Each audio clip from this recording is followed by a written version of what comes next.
Desde Los Ángeles hasta Puerto Rico, pasando por Georgia y la costa este de Estados Unidos. Este domingo se registraron múltiples arrestos de migrantes en varios lugares de Estados Unidos, además de las operaciones selectivas anunciadas por el Servicio de Control de Inmigración y Aduanas en ciudades como Chicago. El Departamento de Seguridad Nacional ejecutó arrestos en Puerto Rico también y las Islas Vírgenes. Mi compañero Gustavo Valdés nos amplía desde Atlanta. Unas 1,000 personas fueron detenidas por agentes de inmigración y otras agencias federales durante el fin de semana en Estados Unidos, varias de ellas en la zona metropolitana de Atlanta. Yo platiqué con un par de personas que estuvieron involucradas o que fueron testigos de los acontecimientos. Uno de ellos, una señora en la ciudad de Lilburn, que dice que en la mañana del domingo llegaron agentes de inmigración tocando a la puerta, preguntando por un individuo. Ese hombre era su cuñado y después de una conversación con las autoridades, quien lo identificaron, ella fue a hablar con el señor, un hondureño de 53 años, quien decidió entregarse porque había otras personas indocumentadas en la casa y no querían causar más problemas. Según la familia, este individuo llegó a Estados Unidos hace año y medio a través de la frontera con Texas y se había entregado. Estaba en proceso de presentar su caso de asilo junto con su esposa y 4 hijos que ahora se quedaron sin la protección de su padre, esperando para ver cuál es el siguiente paso. La mujer deja claro que los agentes no preguntaron ni intentaron detener a ninguna otra persona, ni en su casa ni en los alrededores. Otro caso fue en una iglesia. El pastor de una iglesia pentecostal en el área de Tucker, Georgia, me dijo que durante el sermón, uno de sus feligreses, que también llegó hace aproximadamente unos 2 años de Honduras, el grillete electrónico comenzó a sonar. Inicialmente no se dieron cuenta de esto por la ceremonia que se llevaba, pero después 2 trabajadores, 2 voluntarios de la iglesia entraron. Ellos habían platicado con los agentes de inmigración que estaban fuera de la iglesia preguntando por este individuo. Igual se le pidió que saliera para evitar problemas al resto de los feligreses que estaban en el servicio dominical. Se entregó y fue transportado. Familiares me dicen este lunes que está en un centro de detención en el sur de Atlanta, en el sur de Georgia, y hasta ahora no tienen más detalles de cuál es el siguiente paso. Pero esto es algo que sucedió el fin de semana. Las autoridades de inmigración dicen que continuarán en la parte sureste de Estados Unidos, que es generalmente considerado desde las Carolinas hasta Texas. Así es que quizá no hemos visto el final de estos operativos, además de que, según reportes, el nuevo gobierno de Donald Trump está imponiendo un número específico de detenciones que quieren ver en el interior de Estados Unidos de inmigrantes indocumentados, que al menos en estos 2 ejemplos que tenemos no hay indicación que tuvieran algún récord criminal, y las autoridades de inmigración con las que hemos contactado para tener más detalle no han regresado para ver si hay algún caso en particular por lo que se enfocaron en estas personas. Gustavo Valdés, CNN, Atlanta. Y mientras las deportaciones continúan, el gobernador de Texas, Greg Abbott, anunció que enviaría 400 miembros de la Guardia Nacional adicionales del estado hasta la frontera con México para colaborar con los agentes de la patrulla fronteriza. Dijo que también enviarán aviones de transporte C-130 y helicópteros Chinook. Abbott afirmó que Texas tiene un socio en la Casa Blanca con el que puede trabajar para asegurar la frontera sur del país. Colombia envió 2 aviones oficiales a Estados Unidos para recoger a los inmigrantes deportados que estaban programados para viajar en vuelos militares que el gobierno de Gustavo Petro rechazó este fin de semana por las condiciones. La decisión llega tras un importante enfrentamiento entre ambos gobiernos y amenazas mutuas de iniciar una guerra comercial. Vamos hasta Bogotá. Ahí está mi compañero Fernando Ramos con la actualización. Fernando, ¿cómo estás? Hola, ¿qué tal, Mario? Pues esos 2 aviones de la Fuerza Aérea están a esta hora volando, uno hasta San Diego, en California, y otro hacia Houston, en Texas. Y aterrizarán en las horas de la mañana en Bogotá, la capital colombiana. El que viene de San Diego con 122 deportados y el que viene de Houston con 110 connacionales ilegales que también serán traídos al país en aviones de la Fuerza Aérea, después de este impasse diplomático que amenazaba con ser una de las más graves crisis de las relaciones bilaterales de más de 200 años entre Colombia y Estados Unidos. Una situación que puso en riesgo muchos intereses económicos y comerciales entre los dos países. Estados Unidos es el principal socio comercial de Colombia. Hacia allá van el 30% de las exportaciones, especialmente de flores, de café, de metales preciosos, y esto tenía en vilo a muchos empresarios, pero también a trabajadores de fábricas, también del campo, de cultivadores de café, que estaban viendo en riesgo su futuro inmediato. Esto dijo el canciller Luis Gilberto Murillo sobre el acuerdo alcanzado. El gobierno de Colombia informa que hemos superado el impasse con el gobierno de los Estados Unidos.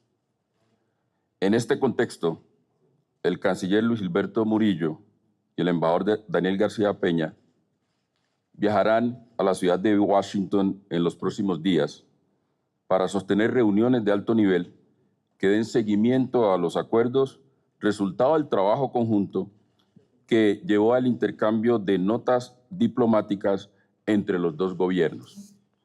Seguiremos recibiendo a los colombianos y a las colombianas que retornen en condición de deportados, garantizándoles las condiciones dignas como ciudadanos sujetos de derechos.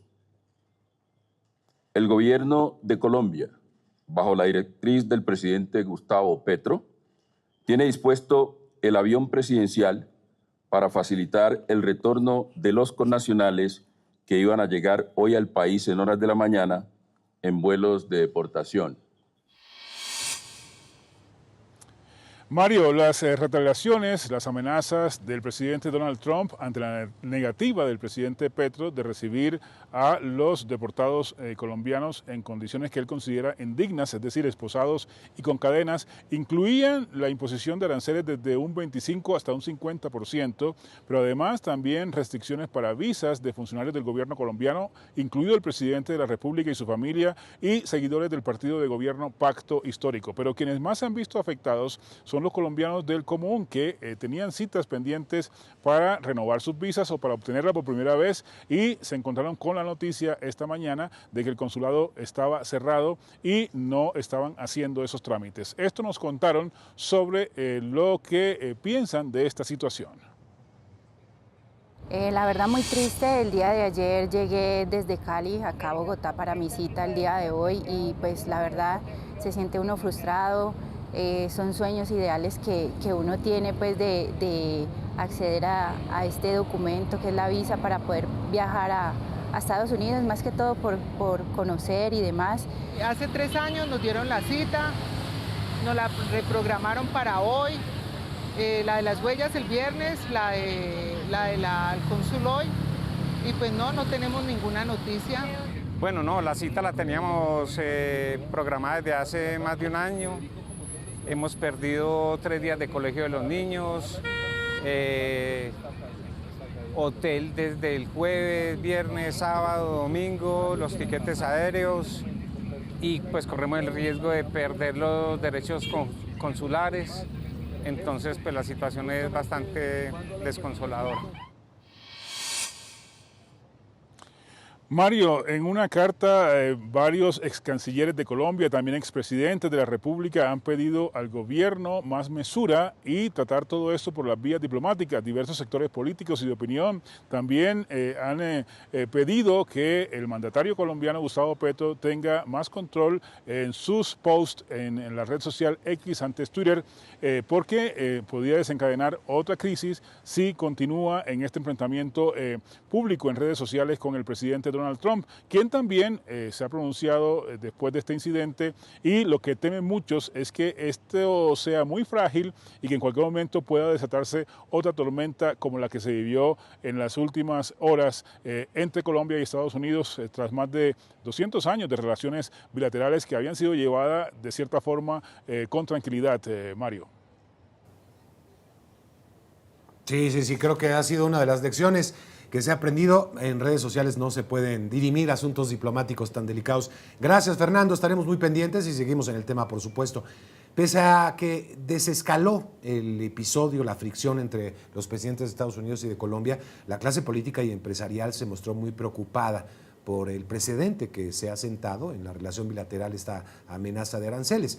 Una de las más preocupadas voces fue la Asociación Nacional de Empresarios de Colombia, que comprende 1.800 compañías y 35 sectores de la economía. Bruce McMaster, su presidente, nos habló de las lecciones que dejó este tenso episodio para Colombia. Es un episodio de lecciones, lecciones alrededor de lo que se puede hacer, de lo que no se puede hacer, lecciones alrededor de cómo vas a comportarte con el principal socio comercial de tu país, lecciones alrededor de qué tanto debe funcionar la diplomacia o qué tanto tiene que funcionar las redes sociales, de cómo te comportas. Yo también diría que para los políticos más atrevidos, fue una gran lección alrededor de la economía para que entiendan realmente cómo la economía pesa fundamentalmente en la construcción de desarrollo, en la construcción del empleo, en la búsqueda de la riqueza de los pueblos. Lo que pasó ayer, que no fue bueno como balance para Colombia, nos deja una cantidad de lecciones. Además de que también nos deja, yo diría, unas alertas. Colombia quedó con una alerta importante, digamos, emitida por el gobierno de los Estados Unidos. Un momento además especialmente, diría yo, delicado en términos fiscales. Colombia tiene en este momento especialmente en términos de liquidez, una situación especialmente apretada, diría yo. Porque si bien tenemos un presupuesto grande y también hemos tenido uno de los recaudos más grandes de la historia, lo cierto es que desde el punto de vista de caja del Estado tenemos una situación bastante estrecha, lo cual no es menor cuando lo vemos a la luz de lo que sucedió con la crisis diplomática, porque una muy buena parte de la liquidez que Colombia obtiene la obtienen los mercados internacionales y se la proveen incluso inversionistas institucionales norteamericanos, de manera que ese tema no es un tema menor. Y luego el otro tema era el tema de las exportaciones. Colombia no ha crecido fundamentalmente en exportaciones durante el último año y estamos hablando de cifras que están alrededor de 55.000 millones de dólares, de las cuales cerca de 14.000 iban para los Estados o van para los Estados Unidos. Entonces, imaginarnos un escenario en el cual perdemos esos 14.000 millones de dólares nos generaría además una cantidad de otras consecuencias que no queremos vivir, relacionadas especialmente con temas cambiarios. La política migratoria de Donald Trump también abrió una polémica con Brasil. El gobierno de Lula da Silva denunció lo que calificó como un trato degradante hacia los brasileños que fueron esposados de pies y manos en un vuelo de deportación desde Estados Unidos. El Ministerio de Relaciones Exteriores de Brasil dijo que esta acción violó el acuerdo con Estados Unidos que prevé un trato digno, un trato respetuoso y humano hacia los inmigrantes. El vuelo con destino a Belo Horizonte tuvo que aterrizar en Manaus por un error técnico, según las autoridades brasileñas. Y fue entonces cuando la policía le quitó las esposas a las 88 personas deportadas que iban a bordo. Las autoridades brasileñas dijeron que no autorizaron que el avión continuara debido al uso de esposas y cadenas y el mal estado de la aeronave. Luciana Amaral nos amplía. O governo brasileño considera que o uso indiscriminado de esposas e cadenas a los deportados que llegaram a Brasil viola os términos do acordo com os Estados Unidos. A situação foi considerada inaceptável por el Ministério de Relações Exteriores de Brasil. É o primeiro avião com deportados de Estados Unidos desde a inauguração de Donald Trump chegou a Brasil este fim de semana. Brasileños regressados denunciaram haber sido maltratados durante o vuelo. Também reportaram problemas com o aire acondicionado e falha técnica em la aeronave. O vuelo aterrizou em Manaus, Amazonas, pero ante a situação, um avião da Força Aérea Brasileña levou a los deportados hacia Belo Horizonte, em Minas Gerais. O presidente brasileiro, Luiz Inácio Lula da Silva, se reuniu com o ministro de Relações Exteriores de Brasil, Mauro Vieira, sobre o tema este lunes por la manhã. O governo brasileiro realizará uma solicitud de aclaração ao governo norte-americano e dijo que permanece atento a los cambios en las políticas migratórias para garantizar a proteção, segurança e dignidade de los brasileños. De Brasília, Luciana Amaral. En medio de esta ofensiva contra los migrantes irregulares en Estados Unidos, los líderes de América Latina y el Caribe preparan una reunión urgente para discutir la migración en la región el jueves. El encuentro fue convocado por la presidenta de Honduras, Xiomara Castro, quien actualmente lidera la comunidad de estados latinoamericanos y caribeños tras la disputa diplomática entre Trump y Gustavo Petro. Es apenas el inicio de la segunda semana de Donald Trump en la Casa Blanca. Sus políticas migratorias ya tienen repercusiones en toda nuestra región. Vamos a analizar todos estos roces diplomáticos con el ex canciller de México, colaborador de CNN, Jorge Castañeda. Qué gusto me da saludarte, Jorge. Antes de pasar al tema a Colombia, a ver, Xiomara Castro, la CELAC llama una reunión urgente. Ya lleva casi 2 semanas Donald Trump en el poder. ¿No se les había ocurrido hacerlo un poquito antes, tal vez? ¿Cuál es la sorpresa de todo esto, Jorge? Bueno, no hay sorpresa, Mario. Gusto de saludarte como siempre, pero sí hay dificultades de convocatoria, porque ante todo lo que está sucediendo y con los intereses muy distintos que tienen los diferentes países miembros de la CELAC, pues tal vez no era tan fácil conseguir una buena convocatoria.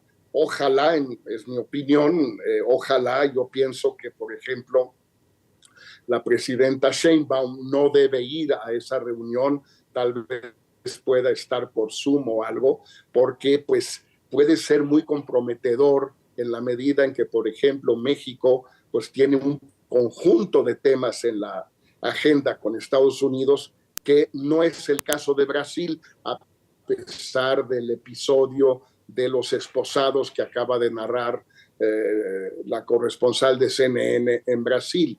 Entonces, no es fácil convocar, no es necesariamente una buena idea. Tú imagínate que si hay una reunión de CELAC el 30 en Tegucigalpa, el presidente de Panamá, ¿qué va a pedir? Pues una declaración de solidaridad con Panamá ante las amenazas de retomar el canal. Pues yo no sé si Chile, por ejemplo, que está a miles de kilómetros de Panamá, pues realmente quiera comprar ese pleito con el presidente Trump.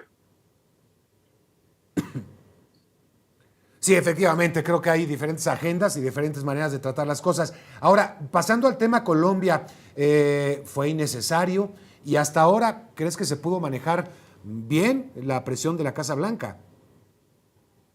Bueno, a ver, fue totalmente innecesario, fue una provocación del presidente Petro que afortunadamente permitió un retorno, un regreso al statu quo ante, pero con una una situación un poco bochornosa para Colombia. Dicho eso, incluso lo que viene sucediendo es todavía más complicado para Colombia, Mario, porque ahora resulta, como decía tu corresponsal, que la presidencia de Colombia, la Fuerza Aérea, está enviando aviones a Estados Unidos para traer a los deportados, lo cual puede ser un gesto muy elegante de Petro para su opinión pública interna, pero le ahorra a Estados Unidos varias decenas de miles de dólares de pagar ellos el transporte. Entonces ahora resulta que no solo le pedimos a Estados Unidos,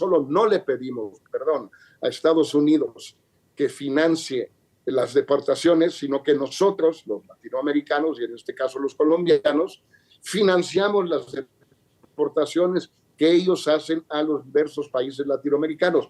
Yo creo que Petro se le fue la mano, creo que Trump reaccionó con una gran agilidad sin escuchar a nadie en Estados Unidos, sin consultar con ninguno de sus asesores, simplemente reaccionó de bote pronto, pero ganó la partida y creo que por lo menos en el corto plazo, Petro es el gran perdedor de esta mini crisis, llamémosla así. Ahora, Jorge, también sí se puede exigir que se trate dignamente a tus connacionales. Es más, no se puede, se debe exigir que se trate bien a los inmigrantes que están siendo deportados. O sea, una posición que ha mantenido Brasil y Colombia. ¿Fueron las formas de pedir las cosas? Mira, yo no sé exactamente, el caso de Brasil es uno, el caso de Colombia no nos consta que el problema haya sido que hayan viajado en condiciones de esposados. Ahora bien, normalmente eso lo negocian los cónsules de los respectivos países y siempre el cónsul de México de la localidad más cercana al aeropuerto de donde salen los vuelos de deportación, para verificar primero la nacionalidad de los que van en el avión, en el vuelo, que efectivamente sean colombianos o brasileños o mexicanos. Y en segundo lugar, en qué condiciones los están enviando. Ese diferendo, esa negociación debe tener lugar antes de que despegue el vuelo, no medio vuelo, ni mucho menos al aterrizar. Entonces, ahí hay una falta de profesionalismo por parte de los colombianos y de los brasileños, tomando en cuenta que estos son ya norteamericanos de otra estirpe. Mario, es bien importante entender que estos, en primer lugar, probablemente sean militares, no siempre lo son. En segundo lugar, es gente imbuida de la ideología trumpista y es gente que no necesariamente sigue los protocolos de antes. Pero todo eso lo sabíamos, Mario, no es nuevo. Exactamente, no hay sorpresa alguna, Jorge, y eso creo que hay que insistirlo. Jorge Castañeda, ex canciller de México, también pasó por momentos muy especiales en materia migratoria. Ya lo estaremos conversando también. Gracias, Jorge.